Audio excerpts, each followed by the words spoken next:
Welcome everyone back to From Rogue to Republic, Communist China, or People's Republic of China.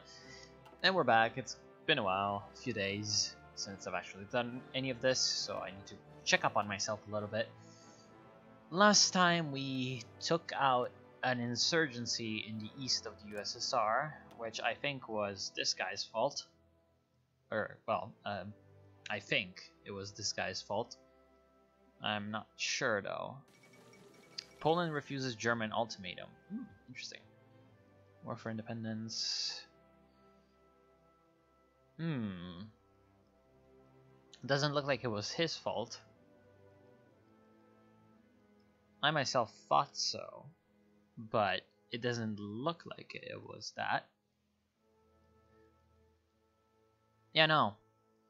It actually was not Manchukuo. Or, sorry, the Qing dynasty.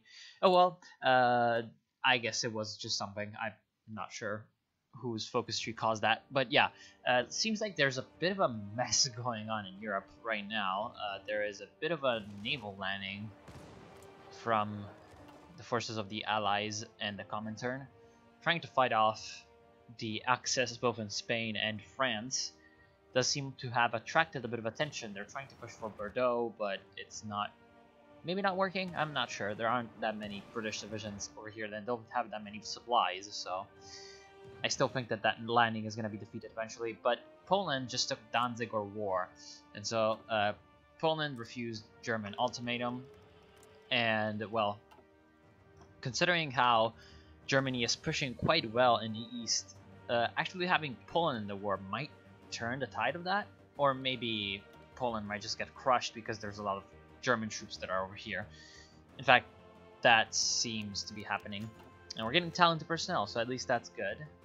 Electronics, industrial research, and naval research time. Soon enough, we'll get those things and put them to good use. We're going to take them on aggression back to Poland.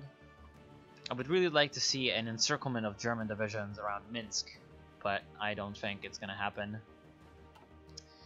Unfortunately enough, I don't think that's going to be the case. In the meantime, the Republic of Iran has capitulated. So there's a bit of an offensive going on from the Soviet Union, at least in some place.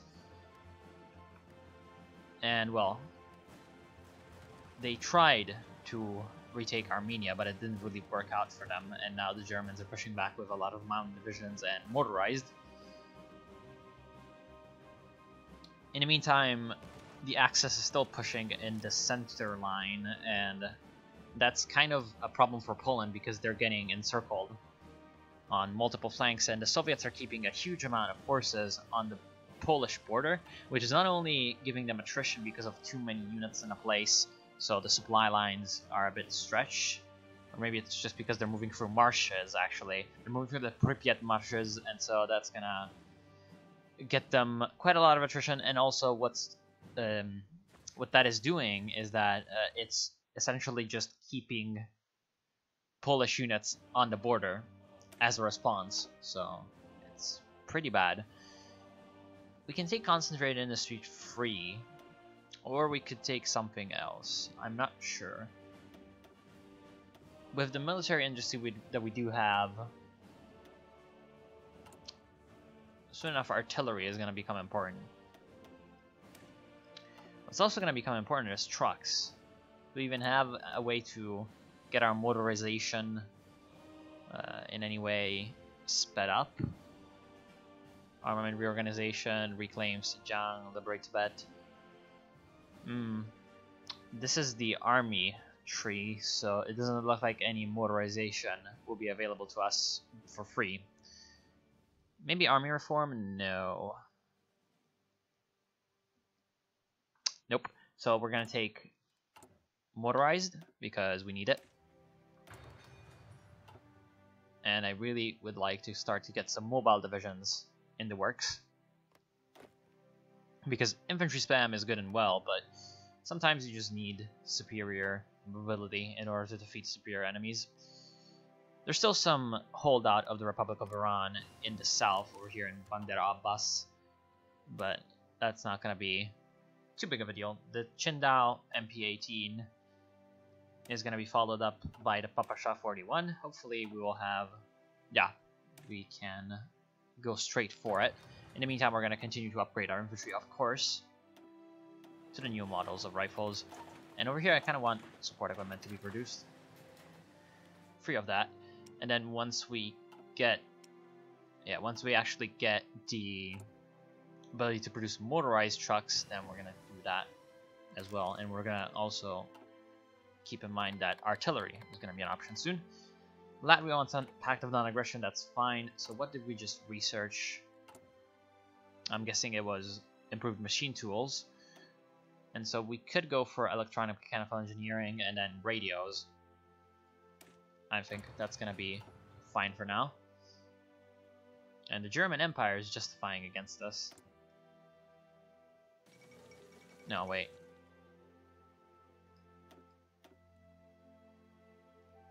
It says that the German Empire is justifying against us. Or allies. Oh, okay. They're justifying against Belgium. Okay. So the fall of Warsaw has happened. German forces advancing in Poland have succeeded in capturing Warsaw. Sporadic fighting continues in Praga and a few other districts, but organized resistance in the city seems to have ceased. The Polish government reportedly evacuated the city, and as the first German units entered Warsaw's suburbs, and their present location is unknown. Actually, it is. It's Lvov. Fighting against the German invaders continues in other parts of the country, but the loss of the capital is a serious blow to the Polish war effort. Poland did not stand a chance. Well, we're still kind of fighting. And, ooh, that's a big one. The United States has finally joined the fight in 1943. Damn, that took them a while. That's partially because the Japanese never really attacked the United States, so there was that. We do have some planes in reserve, but it's still those Hawk 3s, so we don't actually have an air force to our bidding. And oh, I guess that's why they took around Maginot, because they wanted to take out Luxembourg. Does that mean that they have a war goal on Belgium, their ally? No, doesn't look like it. Okay. And now we're gonna go for Norway and Denmark. So I would be very, very worried if I was you, Mr. Fabulous Beard. Of course, he does have 14 divisions at maximum. And considering our terrible decryption, it might be something else, actually. RIP Luxembourg, he lasted almost a day. And now, finally, we can also research jet technology, electronics, and industrial research. Now, electronic mechanical engineering now is going to be at pretty much normal speed. We only lack nuclear, rocket, jet technology, and night vision. Research time decreases. So we're pretty much at the level of normal nations now in 1943. Which is definitely more realistic than what Communist China is capable of doing in a standard game. And we also have 4 more divisions ready to go. They're still a pretty big army, and, well, we're gonna send them to Tibet.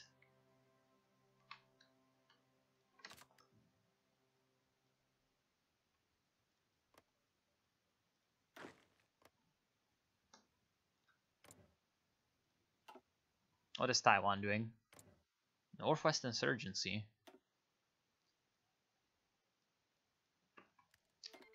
Luxembourg wants military access. Okay. Not really quite sure how the Luxembourg government actually survived. And there's lag. Oh, no. What's happening? Okay. The commune wants to send... Oh, shit. What? Where did you come from? Okay, the commune wants to send us stuff, but we're not going to allow that. And, well, it appears as if we have problems on our hands. That seems to be what that Northwest Insurgency was about. And no, I don't want everything. Oh, that is so annoying. Hold on. Okay. I want like this. No. Yeah, like this. What's the shortcut? Oh, X. Okay. And then you're also coming in, so that's gonna be that way. And then, well, I still got you. How many divisions did it give them? Oh, quite a lot. You have aids from China in a way that's very, very ambiguous. It might just be a disease, or it might be aid, factory output, and division recovery rate. So I'm guessing that's what that Northwest Insurgency was. Now, was it? It made XiBei some revolt. Mabufan. Oh yeah. Oh rip. Well, it actually gave them military and civilian factories though, so that's actually pretty good. Because we're gonna take them out, and then we're gonna get their factories that they got for free. So that's pretty useful. And I guess over here, Mr. Judah is gonna be reassigned to the Northwest Theater. And obviously XiBei somehow joined the Axis, which might be a problem. Well, it's actually a core state, so it shouldn't be a problem. And now we have the equipment update, which means that once we do finish the improved infantry equipment, we should have a reduction in research time for the Papa Shah. And then we're gonna take... Establishing a navy sounds decent.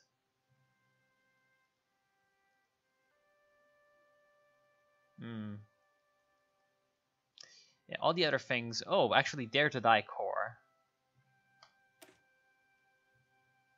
Yeah, all infantry will take 15% more heart attack, armor piercing, breakthrough, 5%, and then land dying attack plus 15%. Really good. Really good, actually. Because pretty much almost half of your combat is going to be night attacks, so... Because the AI does not really differentiate between night and day all that much. In the meantime, we can sort of use this opportunity to improve our lines a little bit. Like this.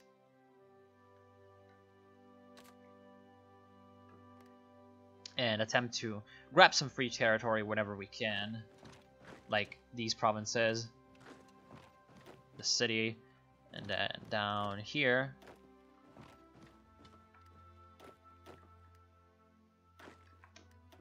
And we're also gonna strategically redeploy in some of these areas.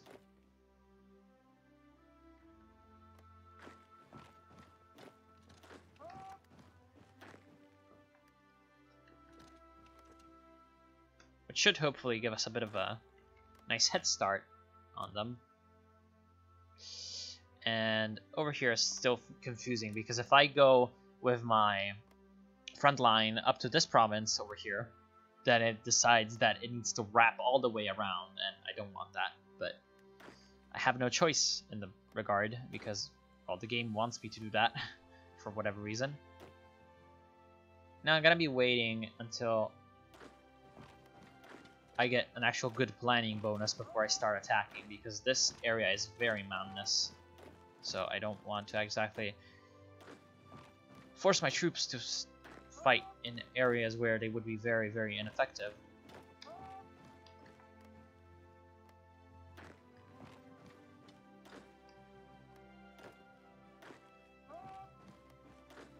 And then at the same time, this cavalry division is gonna die from multiple flanking attacks, and, well, yeah.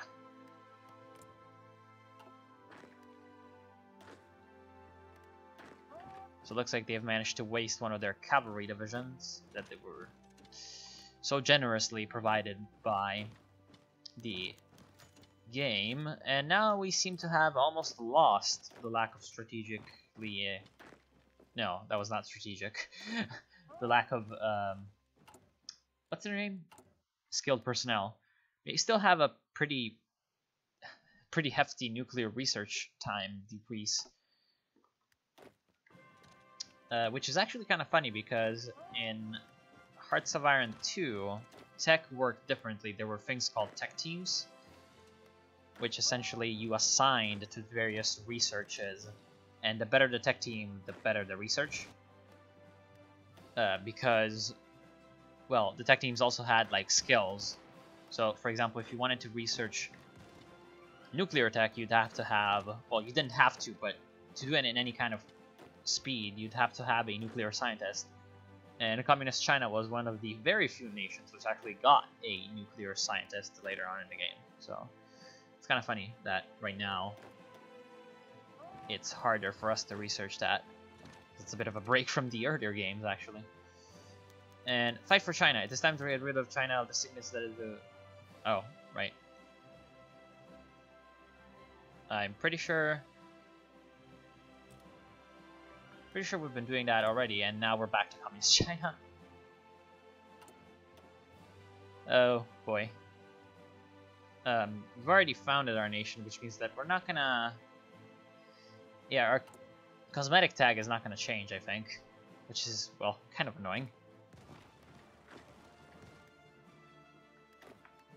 At the same time, we managed to at least surround one of these divisions. We're gonna take them out. The XiBei Fan Gongjun, led by Mr. Pufang, their leader, I'm pretty sure. Yeah, he looks completely different, but oh well. He grew a beard, and he's got a hat, so he actually looks very different.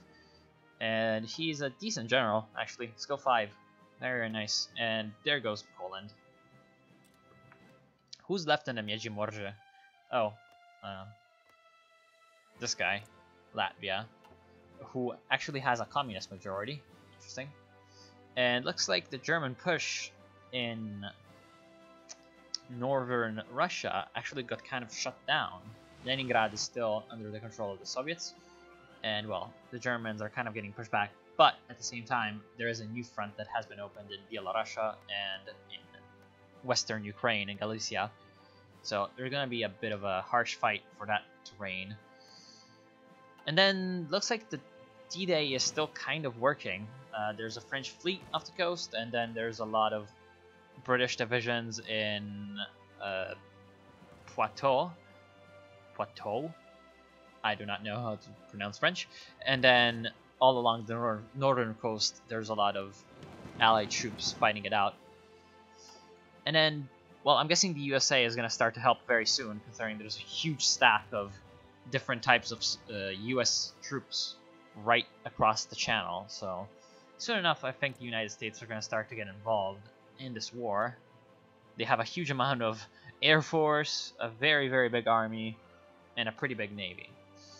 Of course, they have lacked political power so far, so they're going to not really have a very well fleshed out cabinet, but their industrial and military might is very, very strong indeed. And then I'm guessing they're with the British in terms of the war. Yeah, they're with the British. They still haven't done anything so far in terms of actual casualties, but they are starting to bomb the Axis into submission, hopefully. Yeah, okay.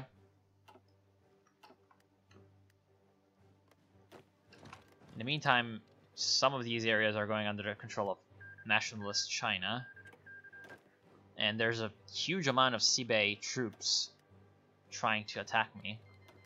And now Japan joins the Allies. Okay. So there's a bit of a betrayal over there. Japan has switched sides.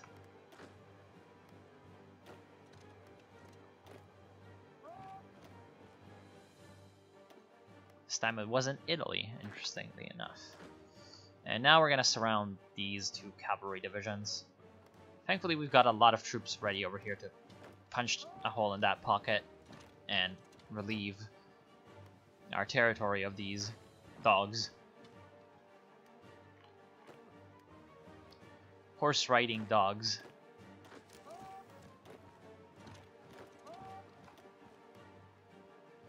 In the meantime, it looks like the enemy troops are trying to make an offensive across this very terrible terrain in Qinghai and Xikang, and that's not working.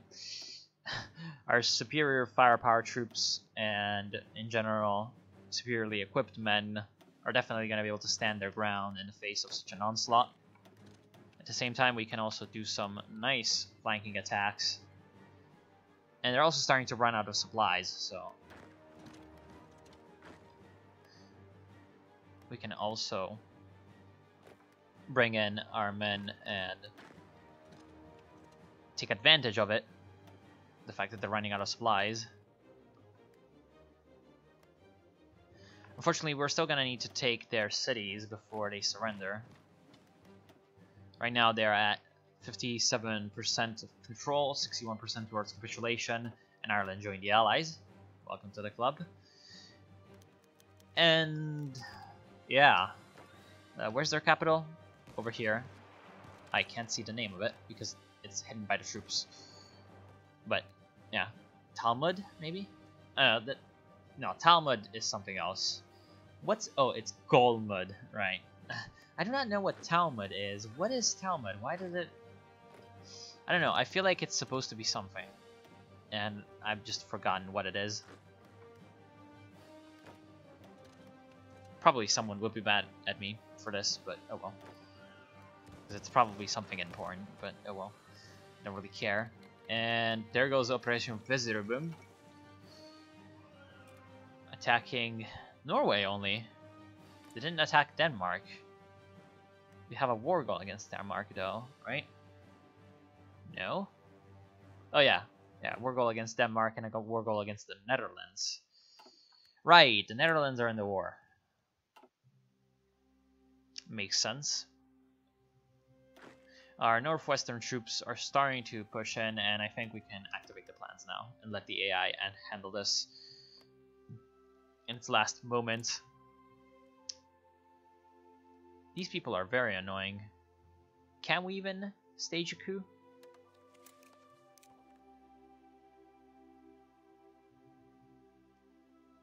We'll try to stage a coup. I'm not sure what that would do though, because technically I am the Soviet. Wait, what? Technically we are in a civil war. Or maybe not actually, because they were respawned, and so our civil war is technically over, and we're in a world war. So what's that gonna do? I do not know. We have a war goal against you. Yeah, obviously. So, okay. How's our contribution looking towards the overall war effort? I don't think it's going to be very high. 5%. Hey, it's about as much as France, and we lost like 150,000 people less than France. So I guess that's pretty decent. And we have gotten the Dare to Die core, which means that I feel like establishing a navy is going to be better. Yes, establishing a navy sounds pretty good.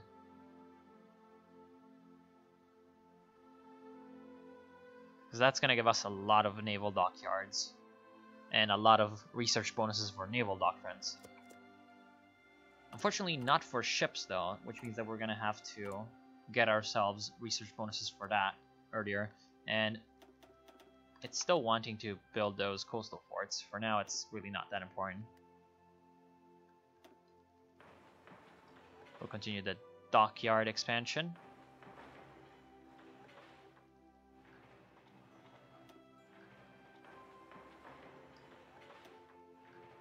And also the industry expansion, which should be at the bottom, right? Yeah. So we're gonna need to remember to put that back up in the priorities. There's a huge amount of XiBei troops that are kind of out of supplies and getting demolished in, well, Qinghai. And they're on a garrison order, interestingly enough.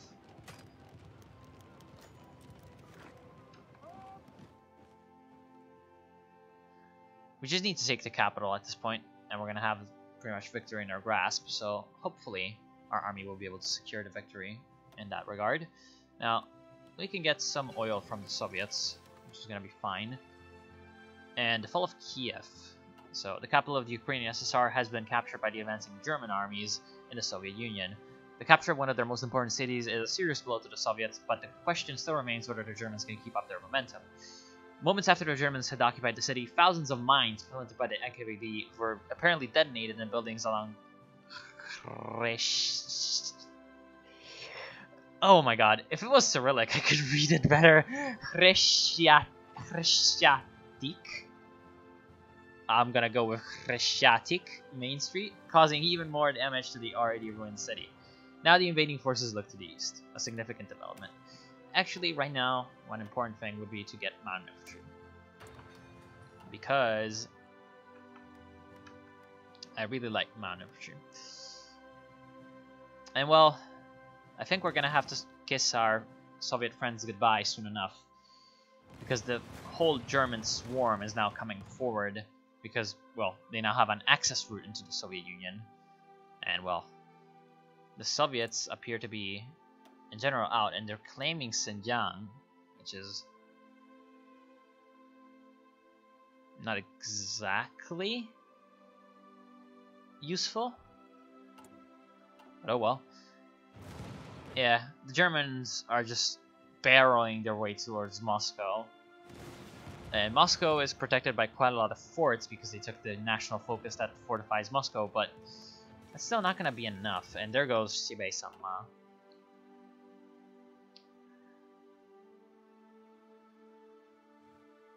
So we're going to have...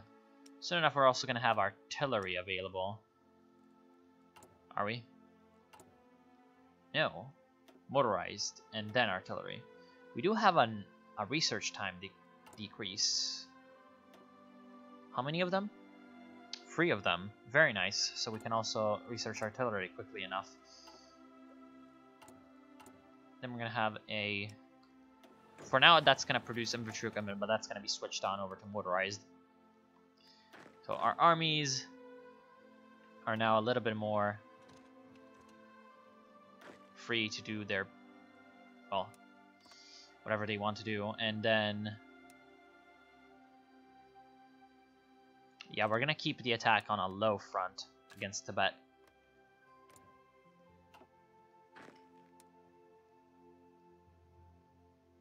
Wait, what?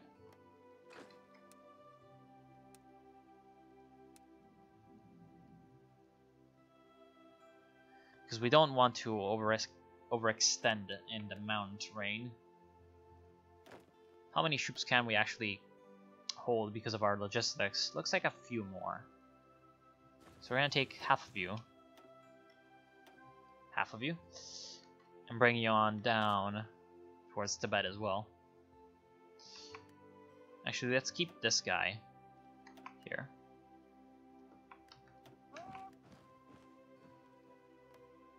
Because he's not going to be needed. I wonder if Tibet might just... Oh no, it's just liberate Tibet, it's not demand Tibet. Because, well, it would be nice if you could demand their surrender. Like, you know, it happened kind of historically. That Tibet surrendered mostly peacefully. Mostly, I say. But, you know, they're taking Taiwan Bastion. What does that entail for us? Oh, coastal forts. That's not fun. That is a kind of a big problem, actually. So Taiwan is going to be even harder to take via naval invasion. What we could do is paratroop in once we have paratroopers and, you know, an air force. That's going to take at least 5 years. But yeah, it depends on where the coastal forts are actually spawned, because if they're spawned at the 2 cities, Taipei and Kaohsiung, then that would not be a problem, because I would be able to just land on the nearby provinces and use those as a base to actually attack inward. In fact, does Nationalist China even have troops? No, they don't. So it's not really that useful to have naval forts when you don't have troops to man them. And now once we establish our navy, we're gonna try to get at least Destroyer 1 researched, and we're gonna produce a few of those so that at least when we get the transport ship, we're gonna have something to screen with. There shouldn't be any actual enemy ships. Of course, we don't know anything about the region, but I don't think there's gonna be any nationalist ships patrolling the area. And since Japan doesn't exist anymore, well, they do have some dockyards though, so they might just be building a navy. But as long as we actually have this many dockyards with full production, then we should be able to just outproduce them. And then with our naval doctrines that we're going to be acquiring, then we're going to have an even easier time defeating whatever navies they come up with. That's still kind of disconcerting, though.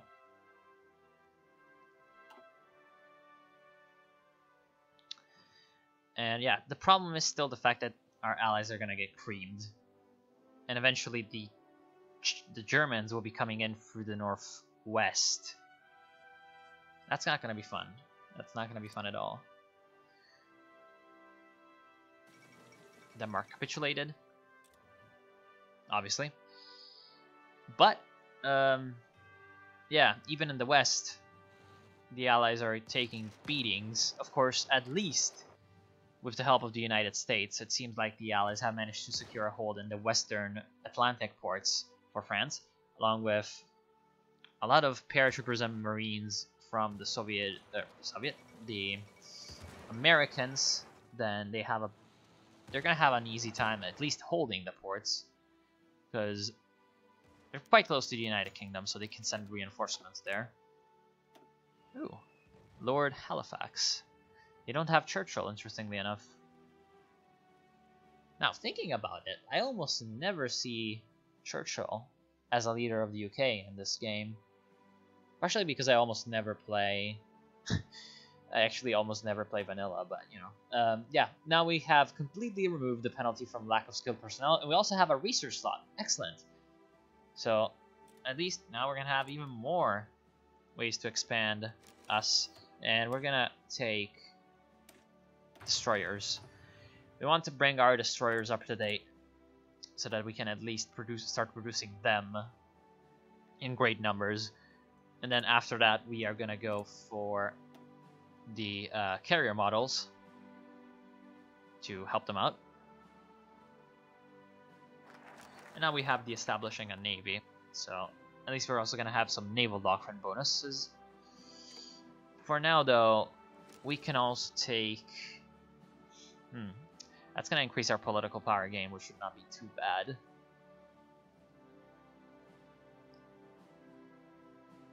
Nuclear technology and rocketry technology, not really that useful.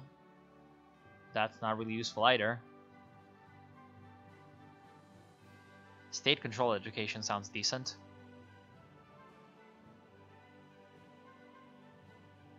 Or we could just, you know... that's not really that useful. We could get naval production one day. That's going to be useful as a continuous focus.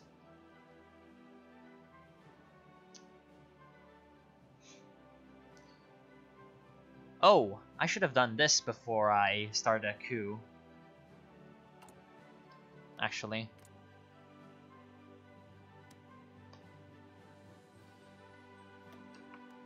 Because it's going to give them communist popularity. So when I actually start a coup...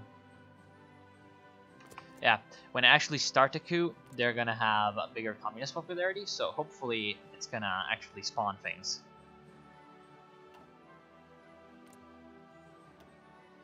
You know, another thing is the fact that 600 infantry equipment.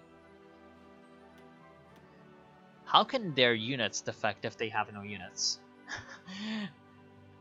Unitception. I do not know, honestly, at this point. They might actually just get naval invaded by Japan.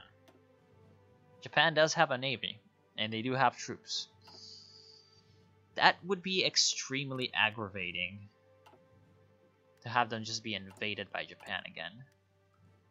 Oh well, so we're gonna just end it for now. I want to thank y'all for watching. I hope you've enjoyed so far from Rogue Republic, and I'll see you soon. These guys need to all be trained, and then yeah, I'll see you then.